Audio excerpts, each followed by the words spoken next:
দোরগোড়ায় দ্বিতীয় দফার নির্বাচন। আগামী 29শে এপ্রিল মেমারির ভাগ্য নির্ধারণ করবেন ভোটাররা।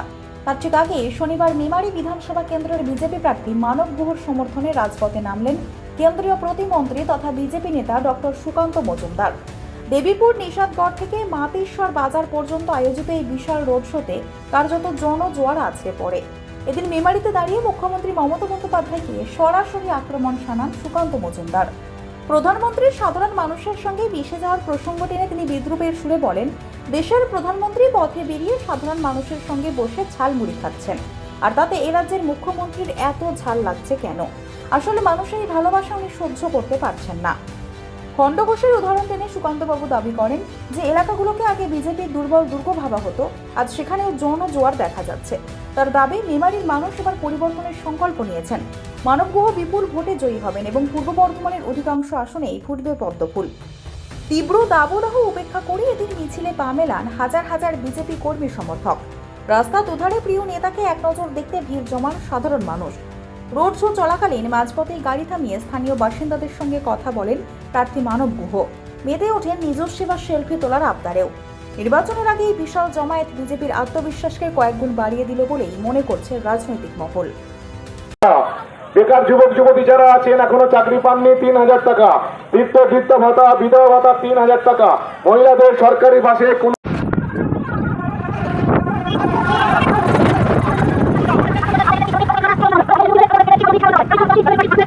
উপস্থিত রয়েছেন কেন্দ্রের শিক্ষা প্রতিমন্ত্রী সুকান্ত মজুমদার মহাশয়। ভারতীয় জনতা পার্টির মনোনীত প্রার্থী মানব গুহের সমর্থনে আজকে এই র্যালিতে উপস্থিত রয়েছেন আমাদের কেন্দ্রীয় শিক্ষা প্রতিমন্ত্রী সুকান্ত মজুমদার মহাশয়।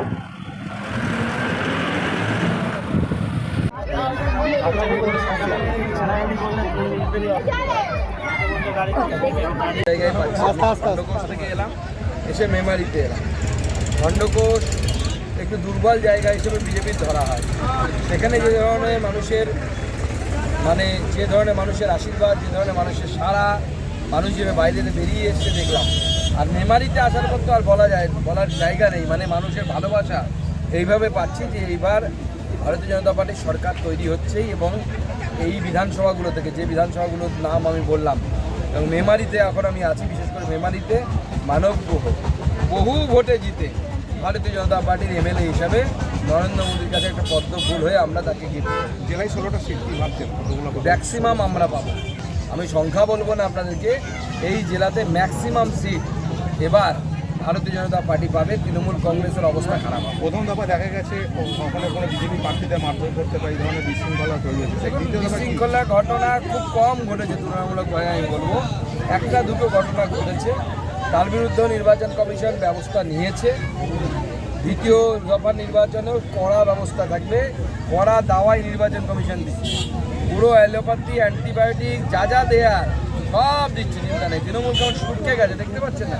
তৃণমূলের নেতাদের মুখ দেখলে মনে হচ্ছে কেমন যেন পকেটমারি হয়ে গেছে। মুখ্যমন্ত্রী মমতা বন্দ্যোপাধ্যায় প্রধানমন্ত্রী নৌকা বিহার থেকে শুরু করে ঝালমুড়ি সবকটা কি কটাক্ষ করছে সব বিষয়টা? এবং তখন করে একজন নেতার, মাননীয় প্রধানমন্ত্রী সকালবেলা উঠে নদীপক্ষে গেছেন, তাতেও মুখ্যমন্ত্রীর জ্বালা। মুখ্যমন্ত্রী ঝালমুড়ি খাননি, খেয়েছেন প্রধানমন্ত্রী, ঝাল লাগছে মুখ্যমন্ত্রী, এরকম অবস্থা হয়ে গেছে। জোর কা ঝটকা ধীরে সে লাগে, হিন্দিতে একটা কথা আছে। এবার জোর কা ঝটকা জোর সেই লাগে, বেশি জোরেই লাগবে। নরেন্দ্র মোদীর সরকার তৈরি হচ্ছে। নরেন্দ্র মোদীর গঙ্গা বিহার থেকে মুখ্যমন্ত্রী ঘাবড়ে গেলেন, এরপরে তো নরেন্দ্র মোদীর সরকারই থাকবে, মুখ্যমন্ত্রীকে বিহারে যেতে হবে, এরকম অবস্থা হয়েছে। মদ উদ্ধার হয়েছে, 26 লক্ষ টাকার মদ উদ্ধার হয়েছে।